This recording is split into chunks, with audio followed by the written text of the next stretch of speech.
2, 1. Welcome to the Fourth Line Podcast, part of Full Press Radio. This is June the 27th, 2022. With you today is myself, Carl, and Stevie Nick. And it's the off season officially, Carl? It is the off season. I think that's really what we really need to spend most of today's episode on, is just diving into everything that this off season has, because it's a big off season. We've got a quick draft, free agency right after it, and then just a few short months, and then back playing hockey again in October. Yeah, I think we should just jump into our off season content. All right, so draft coming up. Who do you see going first overall? Can I just say, I'm amazed by the amount of restraint you're showing right now. Nick, my Colorado Avalanche won the Stanley Cup last night. Hey! Good for them. Oh. How does it feel? Let's start there. For you as a fan, a lifelong fan, who's been through them all the way from the lows to the highs, how does it feel? Yeah, I was there when they were peaked early and then bottomed out, as Eric Johnson said last night. And a few of them mentioned last night. He's like, I was here when we were the worst team in the league, and now we're not. And then back up at the top. It feels a little bit surreal. It doesn't feel like I thought it would. It feels amazing. It felt so good last night. And just sitting there, I typically would watch the Stanley Cup post show where they interview everyone, and it oh, that's cool. But man, I was getting teared up just hearing some of these guys talking about, everyone's got a story behind them and people who've supported them, who got them here. And I'm just man, I feel so good for these guys. It was great. It was fantastic to be able to celebrate.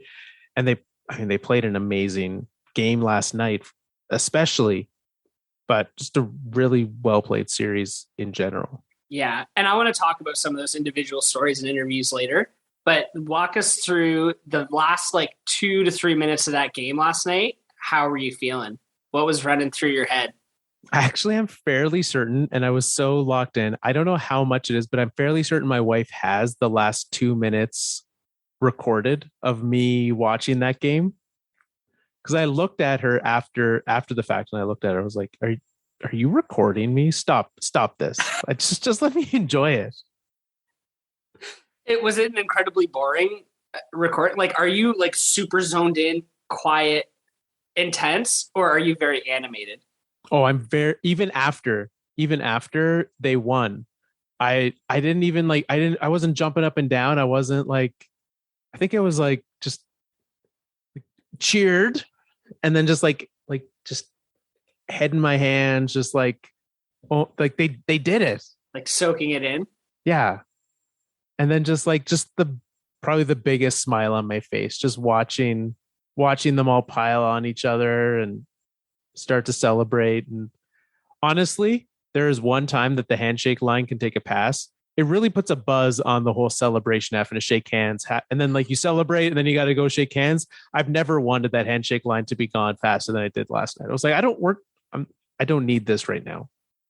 Now imagine how it feels for the losing team, having to watch them jump and celebrate and scream. Exactly. They're like, can we handshake first? Can we just it's fine. Let's just get this done and over with, please. Those last 2 minutes, I even go back further than that. The first message that I sent was with 7 minutes left to a group of friends. With 7 minutes left in the second period, Avs were winning. I sent a message that said 27 minutes left in the game. I sent multiple of those throughout the third period.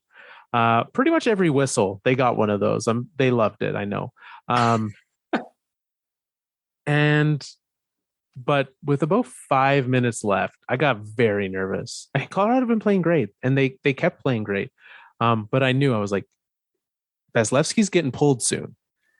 And the Avs definitely, during that time, they still got a few chances. And I think it was with 2.5 minutes left. They got a scoring chance. Puck went the other way. and they pulled Vasilevskiy, and I was on edge that entire time. It was that's normally Tampa's time to shine, right? Oh, for sure. Yeah. And the amount of opportunities that they had was, I mean, fairly small compared to what you would expect, right?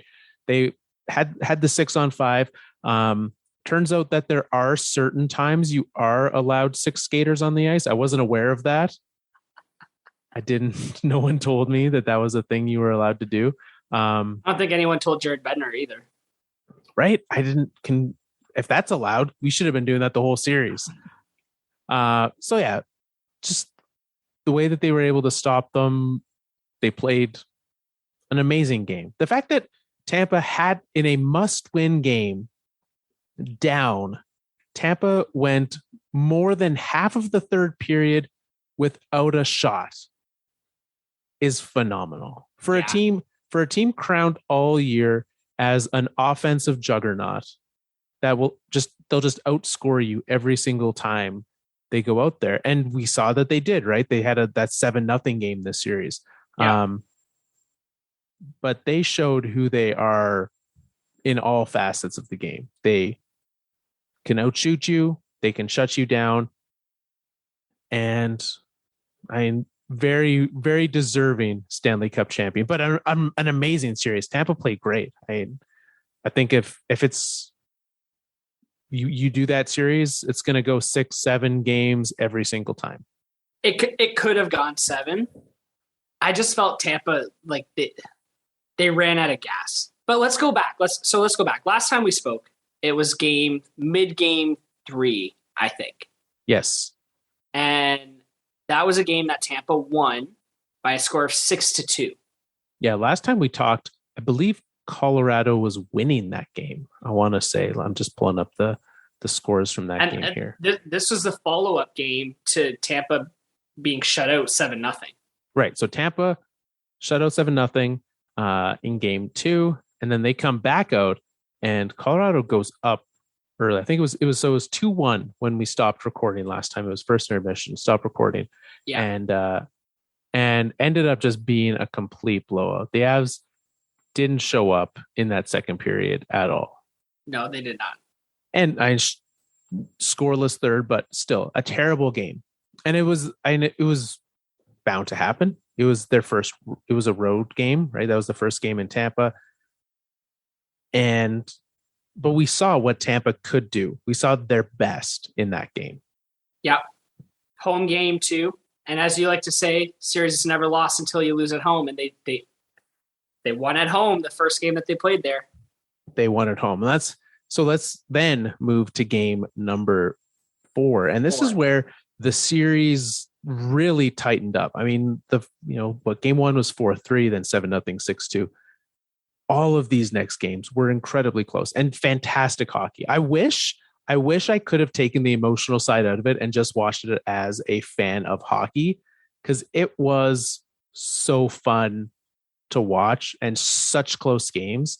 As someone with no horse in the race, what did you think about those games? I mean, game 4 in particular, really, I thought Tampa probably should have won that game. And then, of course, it goes to overtime. It's a coin toss, right? And we could talk about overtime in a minute, because I had some good laughs about that overtime. But as soon as Colorado scored that goal, I felt the series was over. I really didn't think that it was over completely. Like I kind of felt Tampa was going to bounce back in game number 5, which they did. They came back and they won. I think it was 3-2 in that game. Yeah. And a lot of teams, they go up 3-1 in the Stanley Cup final. It's hard to lock it down, but you lose that opportunity once, you're not going to do it again. So, and I think even Rantanen, someone on the Avs, even said that before game 6, they said, yeah, we had a little bit of nerves going into game 5 about closing it out and winning the cup. And I thought it showed a little bit. Yeah. Especially early, right? Early in both games, actually. Yeah. I think in game 6, they realized pretty quick that they couldn't do what they did in game in game 4. So, or game 5 rather. So let's get to that. One thing that I've said probably every single series is that Darcy Kuemper will not steal you a game. You need to play your game, and he's going to do his thing. Well, game 4, we actually finally had a Darcy Kuemper stolen game, which is fantastic. Takes us to he was the better goalie in that game by far. Vasilevskiy was mediocre. Kuemper stepped up, and it was aside from the 7-0 game, the only game of this series that Kuemper was the better goalie. And in a close, well-fought game, but then it leads us to overtime. And this is what I find extra impressive. I mean, there's a lot to unpack here. This became quite the touch point. But we had Nazem Kadri scores the goal. And what I found amazing is last night we learned he cannot eat. His thumb is so sore and so broken still that he cannot tie his own skates. A trainer has to come out and tie his skates for him before every game, but it is well enough for him to score a goal on the best goalie in the NHL. You can't write stuff like that. Like, it's so good. It's just like these guys pushing their bodies to the limits. Like, that's what adrenaline gets you. Right? I mean, we saw last night, right? Vasilevskiy comes in, not even able to wear 2 shoes to the game. He wears a slide and a dress shoe because his foot is so swollen and sore. And yet, puts it in a skate, hops on out there, probably a cortisone shot or 7, and good to go. Yeah, absolutely. So, and like a huge for them to get Kadri back at that point. Not just because he scored. I mean, yes, he came out and scored the overtime winner, but he's been a huge part of the team all season long. Huge contributor in the playoffs, and he came back, and even still injured, he made a huge impact in that game, including the overtime goal. Yeah, he wasn't, was not the same healthy Kadri, but amazing that we had him back. But the controversy that followed was the non-call of a too many men penalty, which Tampa did not, I have a biased opinion of it, but John Cooper even came out and apologized the next morning, right? I was going to say Tampa didn't handle it well. He came out and apologized for it the next day. So clearly he thinks he didn't handle it well either. Just the way that it came out. But in looking at that, what I found so interesting was, yes, do I think that there was too many men on the ice? Yeah, I think you probably should have called it. Do you agree? No. Really? You don't think that he was far enough away? I think it was too many men on the ice, but I think that that play happens every single game. And to me, it's one of those things, when you go to ice the puck, are they always over the red line? No. Like, it's so close. It's not really affecting the play. So yes, I thought it was too many men on the ice, but I think expecting them to call that on such a routine play that they normally wouldn't is too much. What I thought was interesting, and the biggest reason why I leaned towards a no too many men call is just because the fact that there was not a clear, like, this is the camera. We have cameras all over the ice, and the most obvious one was one that you could literally only see the bench. You can't see what Kadri does when he leaves the bench. You can't see anything else. And so that kind of, the fact that we have like some stills of videos, not even the whole video, just here's a still of a video, and then that one bench video makes it, you would think that we would have some definitive video evidence to show that it shouldn't have been a goal. But I don't know how in this day and age we don't have definitive video evidence of everything that happens on that ice. Right. They have cameras in the boards. Like, come on, guys. Alan, should they not just have, like, it makes it very easy for a too many men penalty, that just the top of the arena, just put a camera that looks at the entire ice. It's not that hard. Yeah, that should be standard in every rink. Yeah, I'll even set it up. I've got a phone here. Just make it work. Anyways, so that's game number 4. You had a very important takeaway from game 4, though. Oh, crying Cooper. Man, this I just thought was hilarious. Like, look, I get it. These guys are professionals. It's intense. they pour their hearts into it. But I think crying over a miss, like not complaining, like literally crying over a miss too many men on the ice penalty is the like least amount of things to make a person cry I've ever seen. Like, come on, man. How many times have you been through this? The thing is, I couldn't believe it. I couldn't believe that's what got him out of everything. Here's the thing though, okay? Because as much as I like to think that if you complain to the officials, it's going to backfire on you. Right? That's what I would like to think in my head.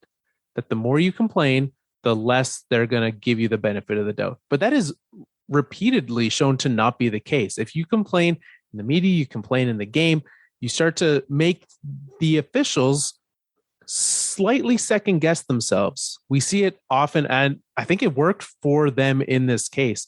Tampa definitely was getting more calls, and I know, I mean, if we cherry pick every incident, it would not be there. But looking just at last night's game, how was that that hit on Darren Helm? Oh, that's bad. Not more than 2 minutes. That should be a game. That should be a suspension. I don't care that it's the playoffs. That was reckless. Yeah, that was bad. That was very, very dangerous. Right to the numbers. The way his neck snapped back was like terrifying. That like they weren't even moving that fast at that point. Like they were up against the boards. There was no need. There's just no need for it. And in the regular season, that guy, who was it? Was it McDonough? Was it Maroon? I think it was McDonough. McDonough. He would have been gone for the game, ejected. Yes, for sure. And he would have got a call from the Department of Player Safety the very next day. That is dangerous, dangerous stuff. Absolutely. And then on top of it, so he only got 2 minutes for that. And then on top of it, Stamkos shoots a puck at an official and just gets away with apologizing for it. It doesn't get a penalty. How is that a thing? That's the star player treatment, baby. That was wild. Come on. Like if it was anyone, Corey Perry, Patrick Maroon, they would not have had that much mercy on them. You would like to think not, but it was unbelievable. Anyways, game 5. Tampa wins that one 3-2. Yeah. And Colorado played okay, but just some bad goals. Darcy Kuemper had a thing of just letting in at least one bad goal per game, and they lost by 1 goal. Yeah. And like, there's probably some nerves that come in there. You know, like I said earlier, that's what Rantanen said too. You got to close it out. You're a team, you know, full of players who haven't won the cup before. So there's probably a little bit of nerves at play there, closing it out. Tampa's pushing harder than they would have earlier in the series. So, yeah, I don't know. It didn't surprise me. I kind of thought Tampa was going to win that game, but I knew going into game 6, like Colorado was not going to lose their chance to close it out. Well, you mentioned Tampa has so many players, right? Corey Perry, pretty much the only player on that team that hasn't won a Stanley Cup before. And then you go to the other side, lineup for game 5 and game 6, Andrei Burakovsky out. He'd won a Stanley Cup with Washington, but I believe Darren Helm, I think, is the only player who'd won a cup before. And that was a while ago. I might be getting 2 players confused, but I thought both of them played for the Avalanche. Does Jack Johnson not play for that team?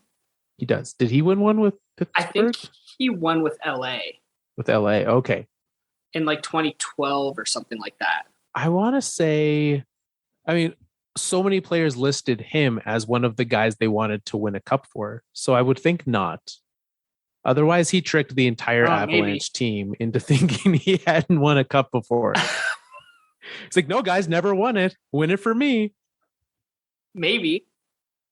But yeah, like a team full of guys who had not really come close even, right? Yeah. Yeah. So that was, and then brings us to game 6. And Colorado goes down early again. Bad first goal, turnover in front of the net. Kuemper leaves 5-hole wide open.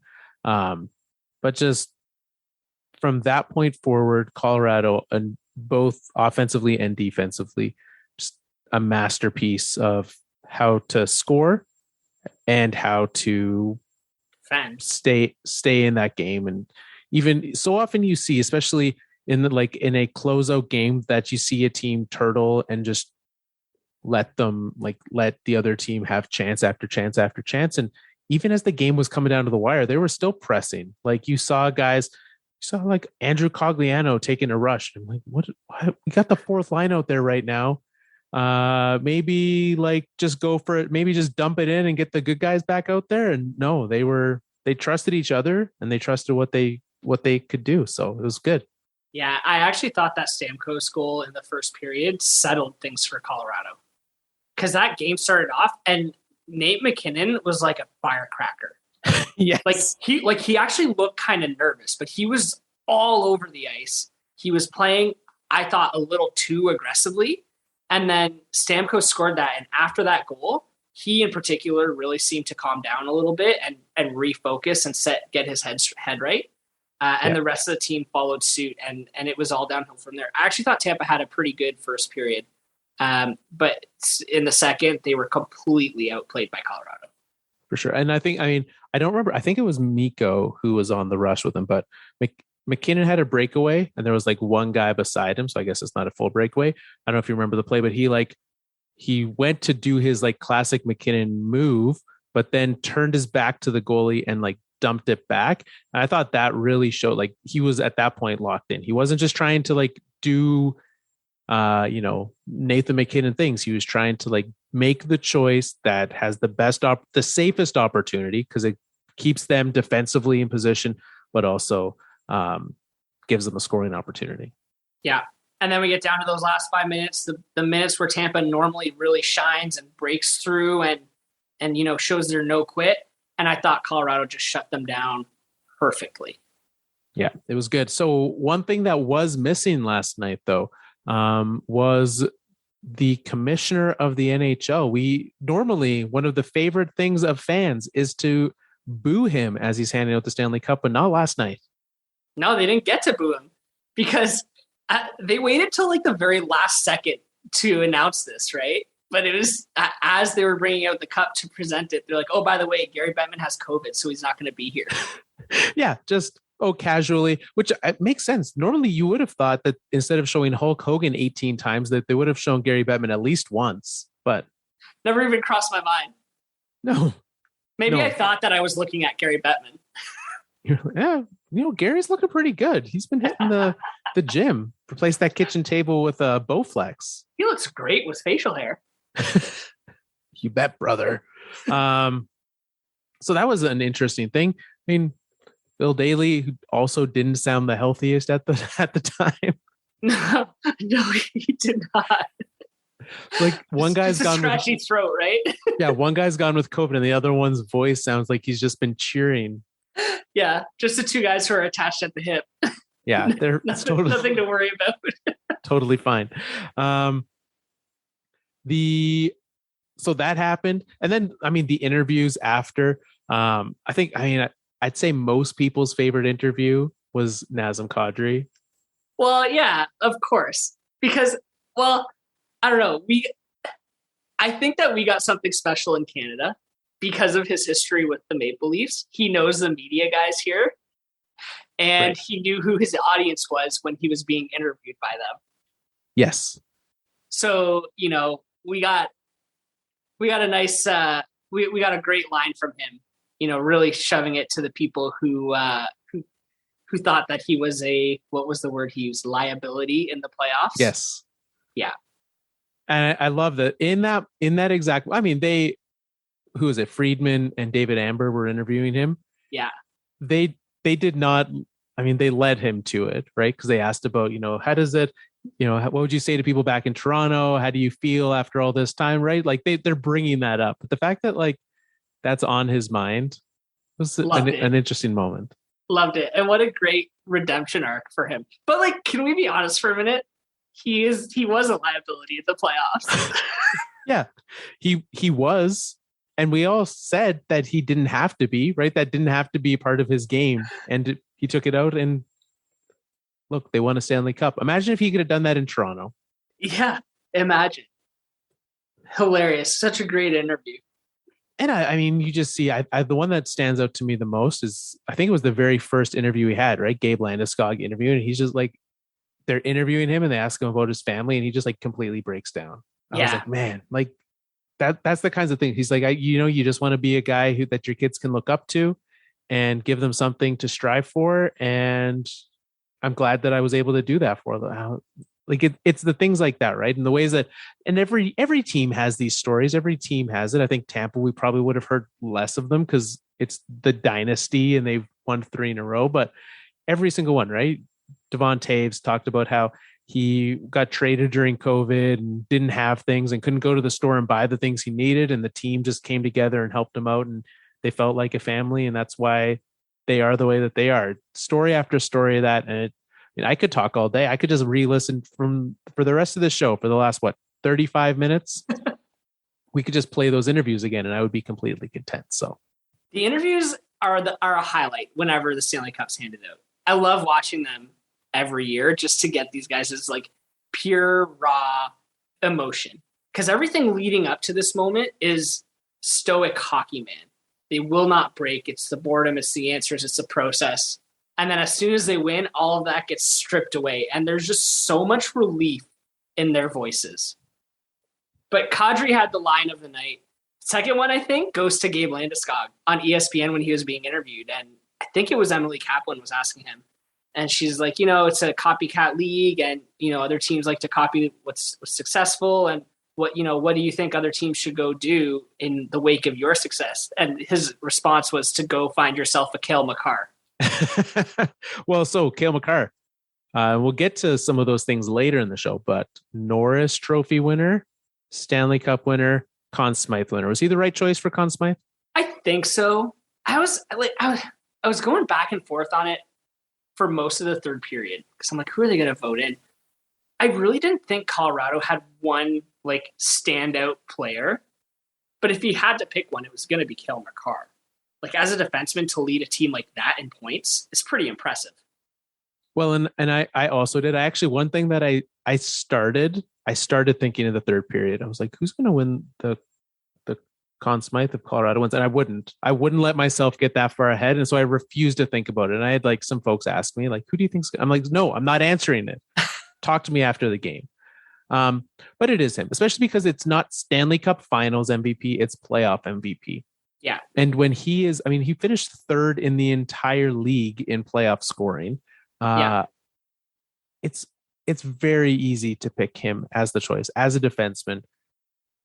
With what he did, I fully agree. Colorado did not have a standout player in the finals. It was a very, very full team effort. Yeah. And but for the whole playoffs, yeah, definitely the right choice there. Yeah. One player that did not make the right choice, and I think we've all been there, right?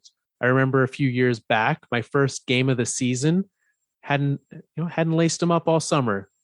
Go to hit the ice for warm-ups, leave my skate guards on, fall right on my face like an idiot.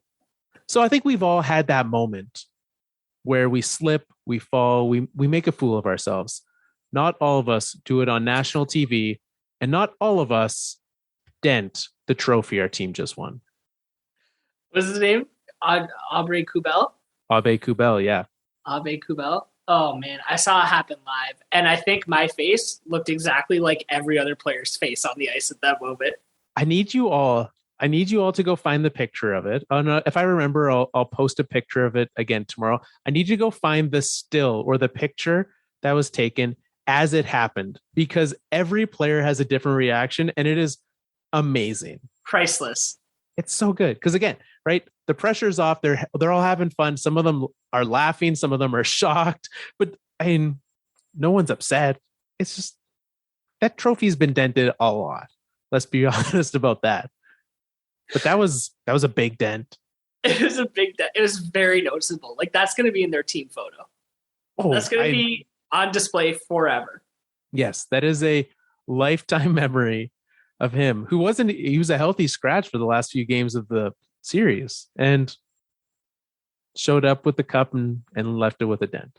There's a great interview. Speaking of post-game interviews with the keeper of the cup. I can't remember his name off the top of my head, but he was telling people that the cup is dented, and whoever was talking to him was like, but it's been dented before, right? And he was like, well, I think this is a new record. Nobody's dented it only 5 minutes after they got it. And he seemed like almost resentful that his work had already begun. They hadn't even left the ice. Yeah. And he already had to call the repair guy. That's so good. Well, yeah. It was an amazing night. It just felt so good.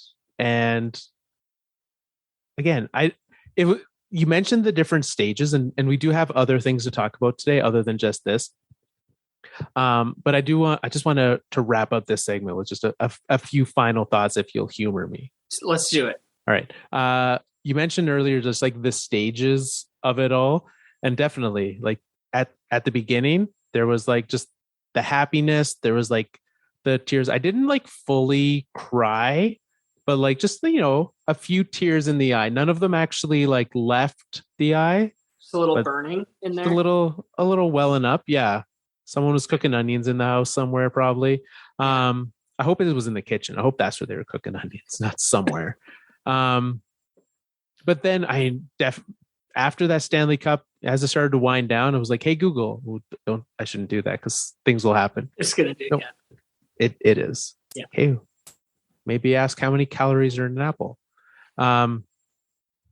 So, anyways, asked it to play all the small things, and just ran around the house singing all the small things. So definitely got to that level of excitement when that got put on repeat for a little bit. So that was good. And just, Nick, it is our last season of the podcast. And if you would have told me 8 years ago that if I just stopped doing this show, the Avalanche would win a Stanley Cup, we would not have reached 8 seasons. If you told me that was the trade, we wouldn't be here right now. No. Carl would be on a beach somewhere. Exactly. It would be completely fine. Yeah. So but it is a little, for us, right? We just wrapped up the show. We're wrapping up the show. And to have this kind of a send off just feels a little extra special. It is. It's, as we said last night, it's poetic. It is. So thank you all for all the congratulations. It was nice, even like waking up this morning and still getting more. It felt like, I know that those guys probably got a lot more. The actual team probably got a few more. I think so. Yeah. I'm very curious I didn't think that on the road NHL teams, I thought they had their own rooms now. Maybe it was his girlfriend. Anyways, someone was taking pictures of Eric Johnson in bed with the Stanley Cup this morning. He like woke up with it. Apparently he was the guy that got to sleep with the cup last night. And so I didn't wake up with that situation, but I woke up feeling pretty good. Well, there's that situation in your heart. Yes, exactly. All right, we're going to take a break here and talk about everything else that happened this week in the NHL.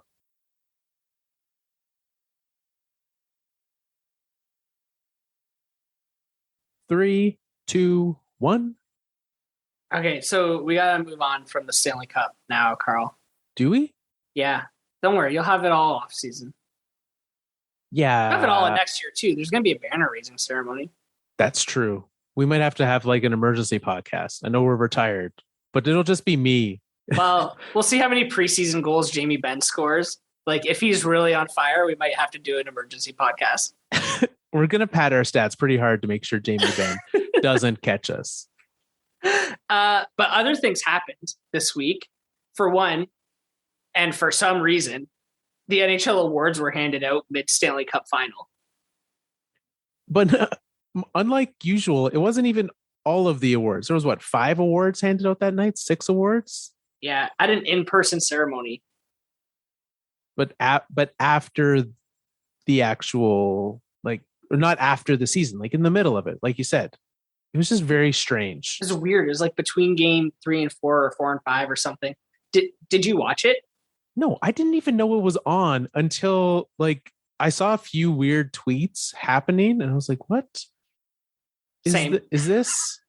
No, there's not an awards thing tonight. And then just I started seeing lists of not award winners coming out. Apparently there is an award show. Yeah, I had no idea. They could not have done a worse job of advertising it.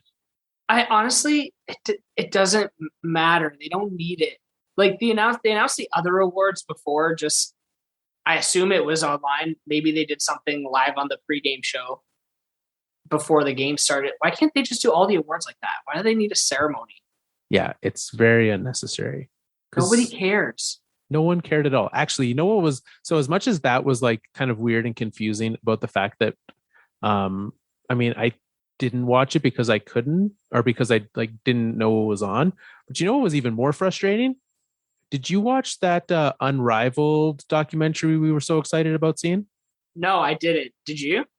No, because it's not broadcast in Canada. So frustrating. Why? Why would you do that? You release it the afternoon before a game day and no one in Canada can watch it?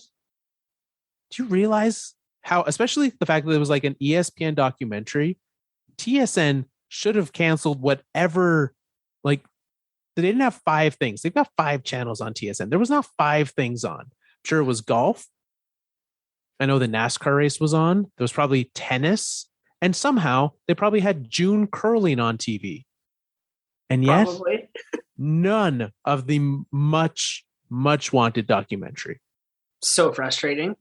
I don't know what I'm going to do, but I have to watch it. We're going to have to find a way for sure. We'll find a way. All right. So let's talk some of these awards. I mentioned it already. Cale Makar winning the Norris. And this was the most controversial of all the awards. Wait, hold. Why we got to start with Cale Makar for? We just talked about the Avalanche for like 30 minutes. Yeah, I'm well aware. All right, go ahead. Look, go ahead. When your team wins the Stanley Cup, we can start with your team's player. I can't wait to talk about my team's player last when we have no time left in the podcast. We have to rush it. But no, go on, Carl. Talk about Cale Makar some more. Cale Makar, winner of the trophy of best defenseman in the league, beating out Victor Hedman and Roman Josi. And I would agree, better defenseman than Victor Hedman this year. I was surprised that he took it over Roman Josi. I was very surprised about that too. I thought Josi should have won that. He was a better defenseman last year. And what we saw in the end was that because the Hockey Writers Association releases all of the votes, which I do really appreciate the transparency with that, and a level of accountability. But you had 5 votes. So you listed a top 5 defensemen, you ranked them 1 to 5. And there were people that, and this is why he didn't win it, was there was people who did not put Roman Josi as their top 5 defenseman. And that is ridiculous. It's crazy. It makes no sense. So I'm sorry, Roman, that you lost because apparently some people think you're the 6th or worst defenseman in the NHL. But you should have won that award. Yeah, absolutely. More points, more offensive, not by much, but more offensive and better defensively, I thought. But like, do you think that, because here's what runs through my head when I see results like this. This is voted on by members of the media, including local media coverage. I mean, almost exclusively local media coverage. Most of the Professional Hockey Writers Association are local beat writers covering teams. So when I hear that, there were X amount of people who didn't have him in the top 5, to me, I'm just thinking like, oh, that's because like the LA person put Drew Doughty in there, or the, whoever else person put their local top 4 defensemen in there. I don't know if there's any truth to that. Yeah.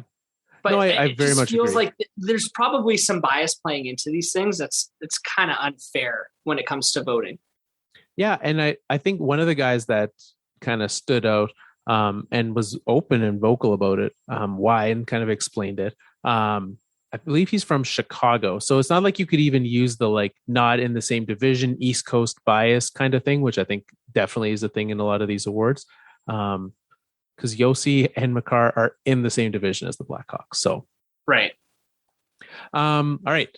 Then let's see. We've got 3 other awards to talk about. I guess you mentioned we should save the Calder for last, so we'll do that. I didn't even mention that.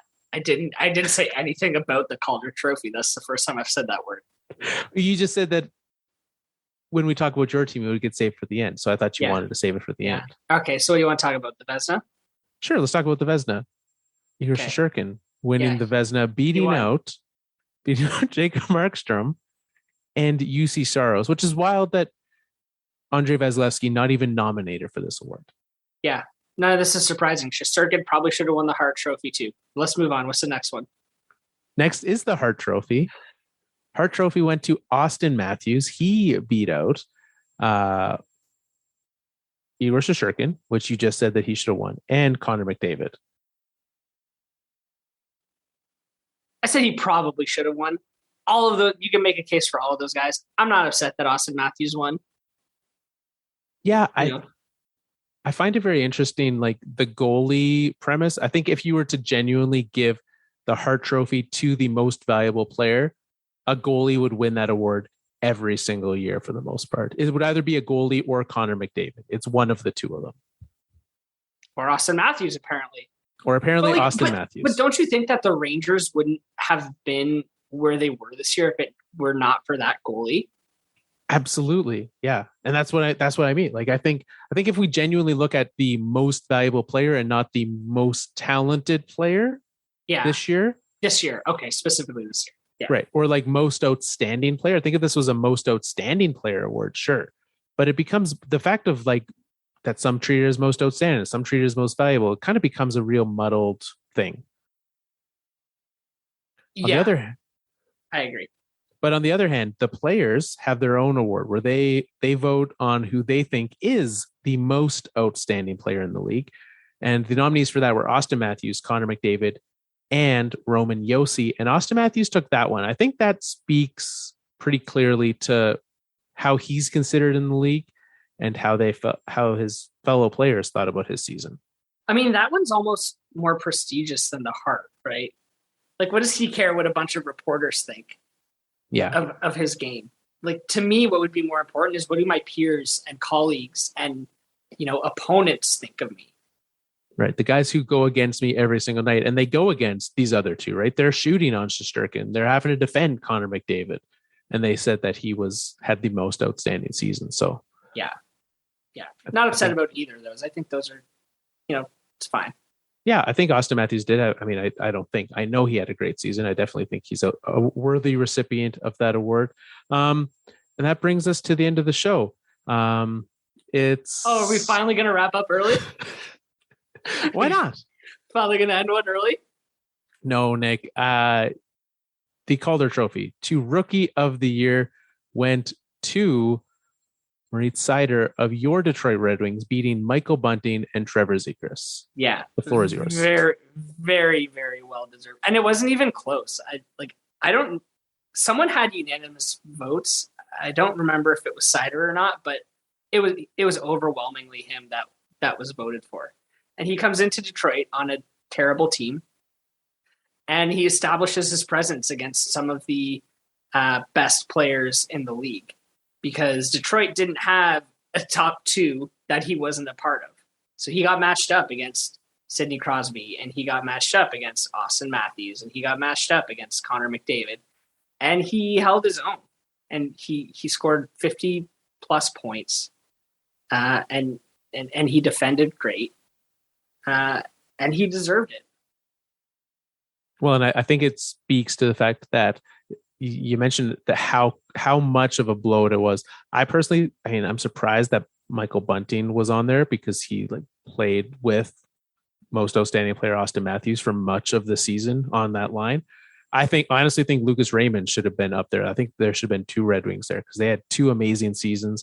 Both of them were great. Seider was consistent. He kept it going the whole year. Raymond definitely had some ebbs and flows to his year. So I get that. But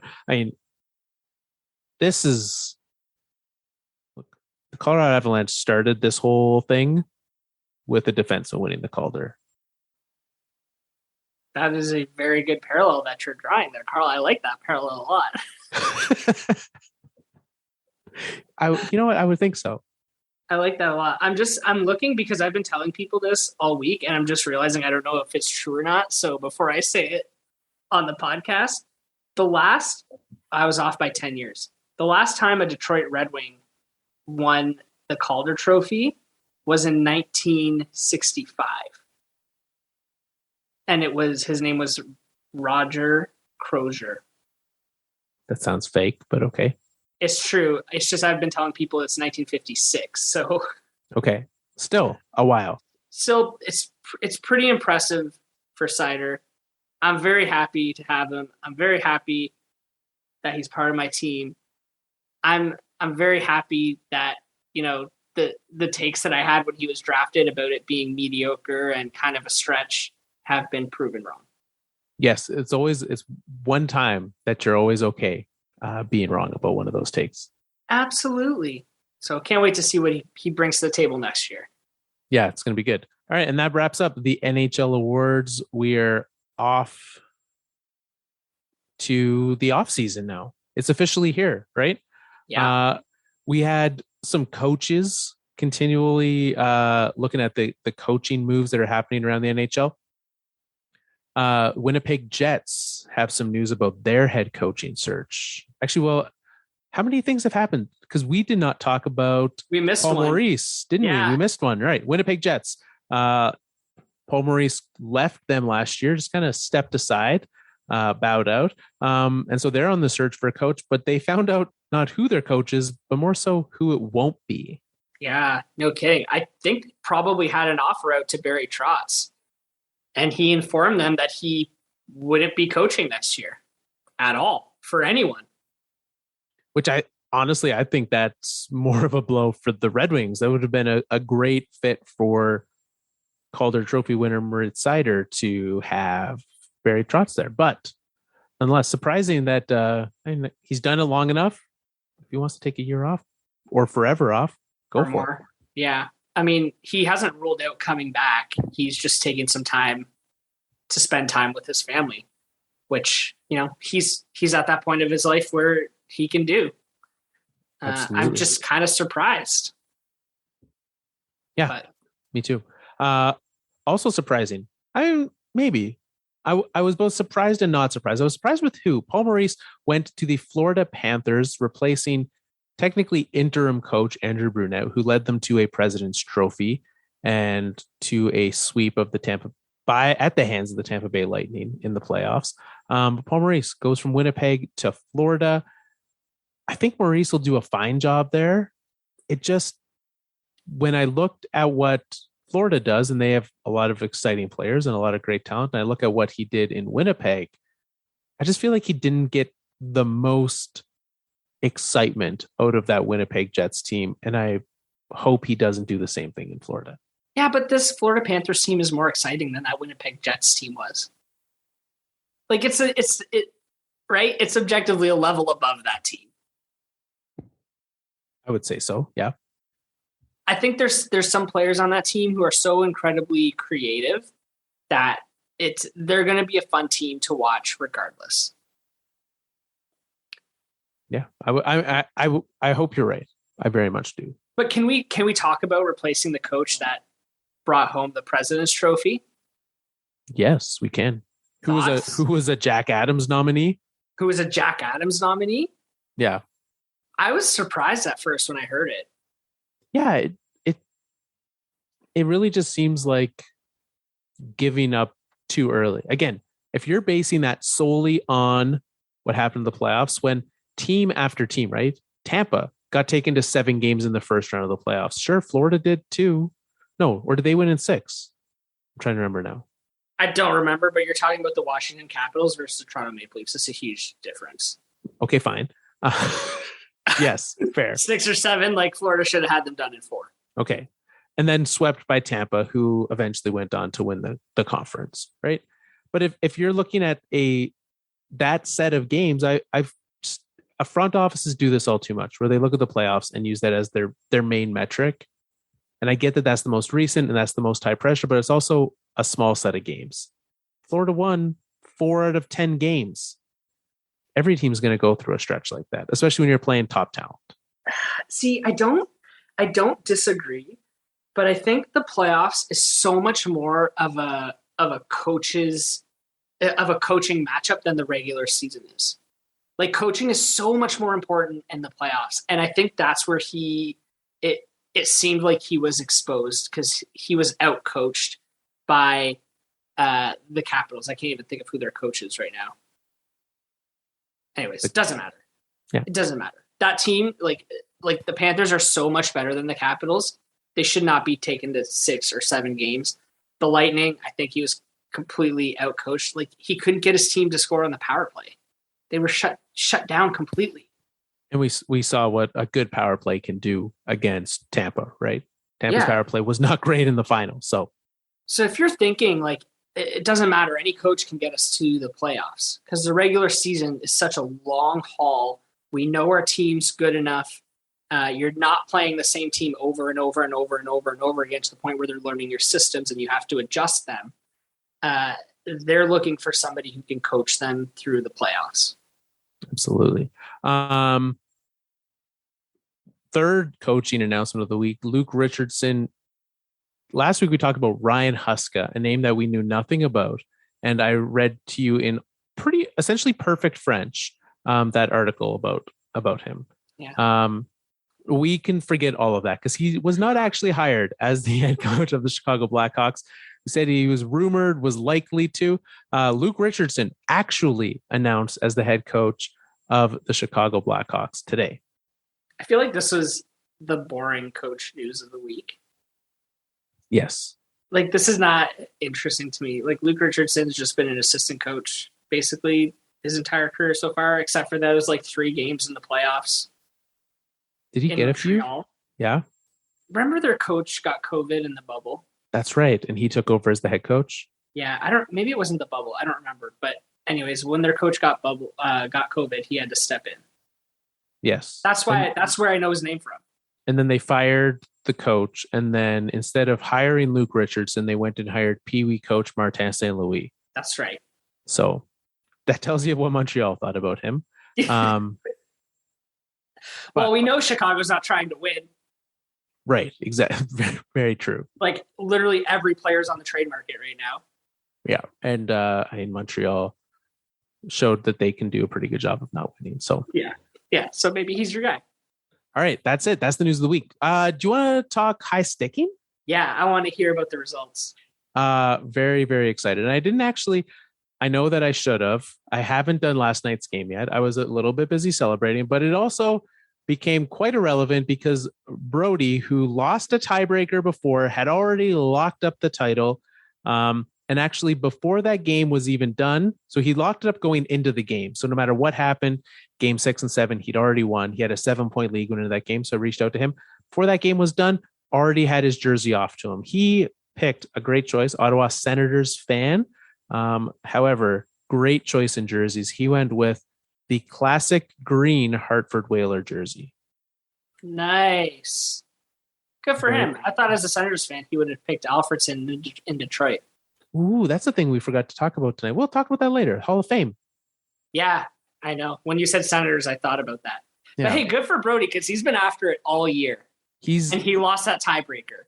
He has. And he's been up there. I think if we were to do cumulative points for the season, he would be for sure number 1. So was glad that he managed to get the win.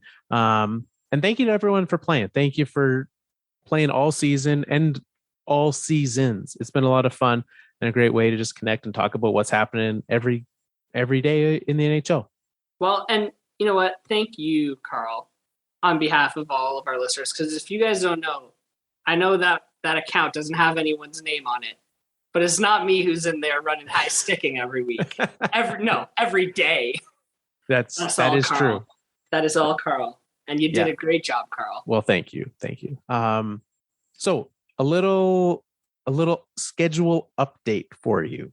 Yes. You all know that we are coming to the end of the show. After tonight, we actually thought there was a legitimate chance. I would say for myself, about a 30% chance that tonight was the last episode of the podcast. It just felt so right. Yeah. But it's not. So next Monday, July 4th, we're going to be too busy letting Americans celebrate their independence that day. We're going to not do an episode that day. Okay. July 7th. So that's next Thursday. That is day 1 of the NHL draft. We are going to do an episode during the draft that night. Okay, so we're going to be doing an episode July 7th. Which I think we did last year too, by the way. I think so. Yeah. Sounds familiar. Okay. So then because we've done one on the 7th, we're going to skip the 11th, fast forward to July 18th. The 13th of July is free agency day. So that 18th is going to be our free agency recap. We're going to talk about all the big signings, all the big moves, give it some time to let more trickle in as the days go on. Talk about that on the 18th. Then July 25th is the series finale, show finale, final episode ever, unless Jamie Benn is a jerk, of the Fourth Line podcast. And that date again was? July 25th. There it is. So we have 3 more episodes coming your way. And I mean, there's going to be so much to talk about. Draft and everything leading up to it. Who knows what trades will happen? Maybe some contracts signed, some extensions given out to RFAs, etc. leading up. Someone will be traded to somewhere. So some more lots coaches need to be hired. Right? Some more coaches. Winnipeg still needs someone. Detroit still needs someone. So there will be a ton to talk about. We will have a lot. The exact same thing that you've come to know for those next 2 episodes. And then the last episode is going to be a good one. I think so too. We're going to have some fun. It's fun. It's our time to celebrate everything that we've all done together. So yeah. So that's it. That's it for tonight, right? That is it for tonight. Thank you everyone for listening. If you want to talk to us, you can find us on the socials at the Fourth Line Podcast. If you want to write to us and tell us how much you love us, it's mail at thefourthlinepodcast.com. If you want to write to us and tell us how much you hate us, it's trash at thefourthlinepodcast.com. Don't send us that. At this point, we don't want to hear it. And that's all we have for tonight, right, Carl?